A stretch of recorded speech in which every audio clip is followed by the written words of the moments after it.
आज की इस वीडियो में बताए गए वचनों के साथ जब आप प्रार्थना करेंगे और जब आप इनको अपने जीवन में लागू करोगे तो आप इन वचनों के साथ अपने आत्मिक जीवन को बढ़ा सकते हैं। आप चमत्कार अपने जीवन में देख सकते हैं क्योंकि वचन तो परमेश्वर है। सो मेरे प्रियो, बने रहिए इस वीडियो के अंत तक।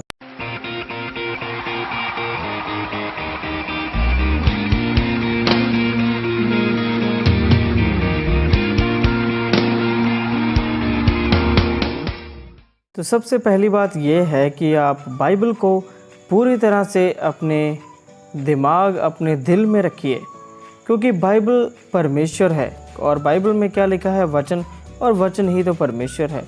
सो इसको पढ़ना और इसको समझना और इसके अनुसार चलना हमारे लिए बहुत ज़रूरी है।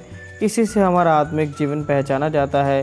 ये लिखा है यहोशू अध्याय 1 वचन 8, व्यवस्था की यह पुस्तक तेरे चित्त से कभी ना उतरने पाए, इसी में दिन रात ध्यान दिए रहना, इसलिए कि जो कुछ उसमें लिखा है उसके अनुसार करने की तू चौकसी करे, क्योंकि ऐसा करने से तेरे सब काम सफल होंगे और तू प्रभावशाली होगा।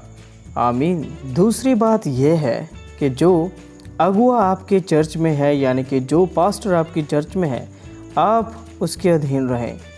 वैसे तो आपको वचन के अधीन रहना है, पर एक दास जो आपके लिए ठहराया गया है, क्योंकि हमें इब्रानियों अध्याय 13 वचन 17 ये कहता है, अपने अगुए की आज्ञा मानो और उनके अधीन रहो, क्योंकि वे उनके समान तुम्हारे प्राणों के लिए जागते रहते हैं, जिन्हें लेखा देना पड़ेगा कि यह काम आनंद से करे, ना ठंडी सांस लेकर, क्योंकि इस दशा में तुम्हें कुछ लाभ नहीं। सुप्रियो, हमारा अगला वचन है एक दूसरे की सेवा के बारे में।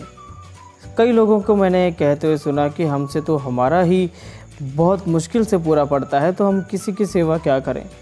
मेरे प्रियो, यही बाइबल का सबसे एक अच्छा नियम है कि हम एक दूसरे की सेवा करें। बाइबल में ये भी लिखा है कि हर कोई अपने ही हित की नहीं वरन दूसरे के हित की भी चिंता करे।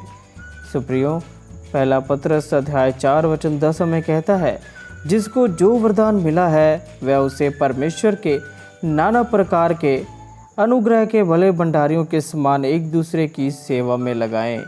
आमीन। और पहला पत्रस अध्याय 3 वचन 8 और 9 हमें कहता है, सबके सब एक मन और कृपामयी और भाईचारे की प्रीति रखने वाले और करुणामयी और नम्र बनो, बुराई के बदले बुराई मत करो और ना गाली के बदले गाली दो, पर इसके विपरीत आशीष ही दो, क्योंकि तुम आशीष के वारिस होने के लिए बुलाए गए हो।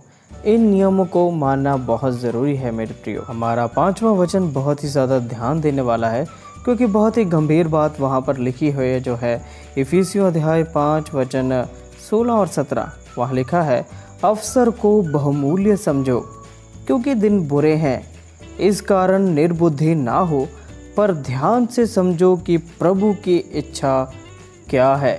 ध्यान से समझो कि प्रभु की इच्छा क्या है। मेरे प्रियो, प्रार्थना में पूछिए।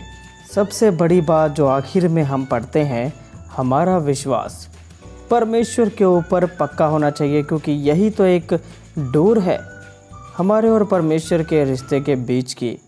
इसी से तो हमारा और परमेश्वर का रिश्ता पहचाना जाता है। सुप्रियो, इब्रानियों अध्याय 11 वचन 6 हमें कहता है, और विश्वास बिना उसे प्रसन्न करना अनहोना है, क्योंकि परमेश्वर के पास आने वाले को विश्वास करना चाहिए कि वह है और अपने खोजने वाले को प्रतिफल देता है। आमीन। और ये थे कुछ वचन जिनको आप अपने जीवन में लागू करके अपने जीवन को आत्मिक भी रख सकते हैं और सही भी, और अपने जीवन में चमत्कार भी देख सकते हैं।